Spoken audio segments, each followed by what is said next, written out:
All right, Coach Whitmore, congratulations on another victory. Poor conditions, good results today for your team. Just talk to us about the conditions and how you're able to coach your team to navigate these difficult conditions to a victory. Well, first, it was a difficult condition to play under, but I think we weather it.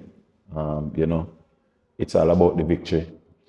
It wasn't a game where you could see the Mount Pleasant style of play this afternoon. You know, it was basically from back to front play for the second ball. But once we get the go-ahead goal, again, if unfortunately Daniel Green could have gotten on the score sheet, Edwards could have scored another one if it wasn't for the water log field. But again, pleased with the team performance this afternoon. I think we show character, we show a lot of guts, and hence we came out victorious. Also notice, especially in the defense line, there were several changes. Different goalkeeper, basically a new centre back pairing with Topi and Ming. Topi also came off. Don't know if that was an injury because he's just returning. Can you talk to us about the adjustments Well, in defense and Topi substitution at halftime? well, again, the condition of the pitch, Topi just came back from injury. He played 90 minutes, and I don't think the field we want to lose him at this time. So for precaution measure, would have taken him off. Again, we introduced one of our new signing, Clifford Thomas. Again, he went in, did a job for us. Yeah. So the first half ended at 2-1. The second half, no goals were scored. Was that a plan to kind of, let the team sit back some more and just play, like I said, from back to front? Though you didn't convert some of the chances. Given the conditions, you didn't want to take as many risks, in terms of pressing high. So you sat back a little deeper in the second half. Well, the game did not allow us. It was a cat and mouse game. But again, as I said before, we could have gotten two more. Daniel Green one in the puddle of water.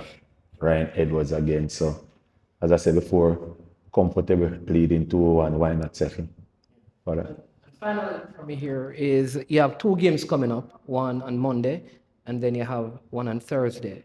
Given the conditions now, how do you get the team fully recovered for those two games, especially as you eye the playoffs and trying to avoid injuries and all of that, but still get the results to keep the fans happy and the players motivated?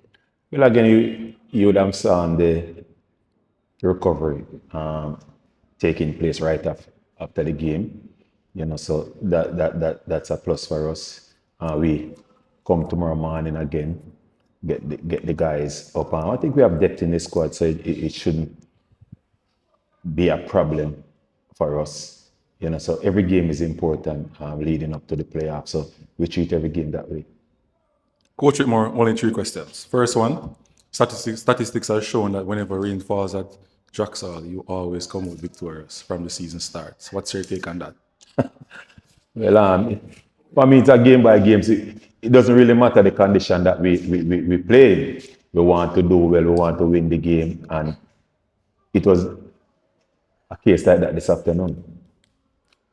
You made some changes. The Asians came on. Was it the right time for them to put them out there in conditions like this? And what was your mindset into giving them time today? Well, again, it would have shown Clifford Thomas go out there and he make a mark out there. I think he was strong. He won his 1v1 battles. I think he helped with defensively. So again, it wasn't the conducive condition for excellence, but again, just to get a taste of what the Premier League is like out there. So I think they both went till and contribute this afternoon. Last question. You created a lot of chances today. The water really saved racing, in my opinion. What are some of the things that you have been doing in terms of chance creation on the drawing board? They call it the drawing board when you're training. What are some of the things that you're doing? I saw from a Russian Jamaican player who is used to play in Russia, training with the team as well, teaching the forwards. What's your take on what's going on there? Well, again, it's a lot of in the final third, we do a lot of work in the final third. We do a lot of combination plays, a lot of finishing, so that contribute to what you see out there on any given match day. Thanks, coach.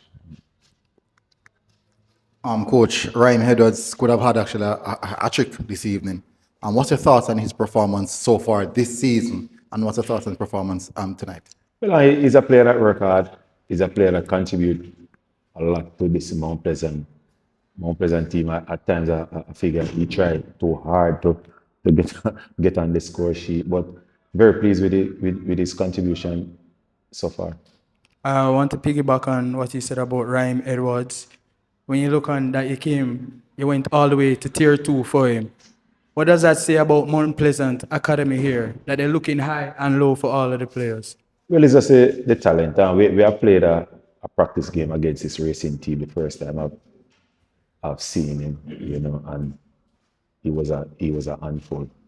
So from there, technical staff have been looking and searching for him. So he's now why he's here.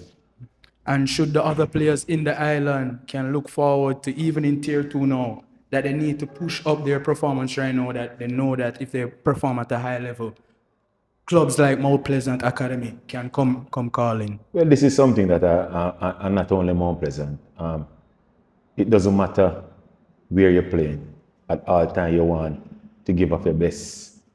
You want to give a good performance because you never know. Not only Mount Pleasant, you don't know who overseas. It can be a scholarship, it can be anything. So at all time, you go out on the football field. Once you cross it's business. You never take anything for joke. You never know what's out there looking at, who is out there looking at it. Thank you, Coach. Best of wishes for the rest of the season. Thank you very much.